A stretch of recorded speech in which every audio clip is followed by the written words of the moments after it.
Heroine அவனை ரொம்ப நல்லவன் நம்பி கல்யாணம் பண்ணி இப்போ தினமும் கஷ்டப்பட்டுட்டு இருக்காங்க. குழந்தை பெற்றுக்கிட்டு லைஃபை ஸ்டார்ட் பண்ணலாம் அப்படின்னு நம்ம சௌமியா கேட்க, எனக்கு பிஸ்னஸ் தான் முக்கியம் அப்படின்னு த்ருவ் சொல்ல, இந்த ஆர்கியூமெண்ட்டில் 2 பேருக்கும் சண்டே ஆகி த்ருவ் நம்ம சௌமியாவை போட்டு பயங்கரமாக அடிக்கிறாங்க. நம்ம சௌமியாவுக்குன்னு ஹெல்ப் பண்ண யாருமே இல்லை. ஏன்னா த்ருவ் அந்த ஊர்லேயே ரொம்ப பணக்கார வீட்டு பையன்.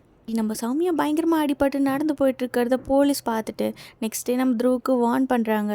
ஆனால் இந்த பக்கம் நம்ம ஷைலி இன்னும் த்ருவ் கூட அஃபேரில் தான் இருக்காங்க. இது எல்லாத்தையுமே சௌமியாவும் பார்த்துட்டு தான் இருக்காங்க. அப்புறம் ஒரு நாள் நம்ம சௌமியா அவங்களோட கெஃபேல தனியாக உட்காந்து அழுதுட்டுருக்கு. அப்போ அவங்களோட தங்கச்சி ஷைலி அங்கே வராங்க. நம்ம சௌமியாவோட நிலைமையை பார்த்ததுக்கப்புறம் தான் புரியுது உண்மையாலுமே அவங்க ஹஸ்பண்ட் வந்து எவ்வளோ மோசமாக அவங்கள டார்ச்சர் பண்ணியிருக்காங்க அப்படின்னு. வெளியில் யாருக்கிட்டையும் சொல்ல முடியாமல் தன்னை தானே ஹர்ட் பண்ணிட்டு சௌமியா ரொம்ப ஃபீல் பண்ண சிஸ்டர்ஸ் 2 பேரும் சேர்ந்து ஒரு பிளான் போடுறாங்க.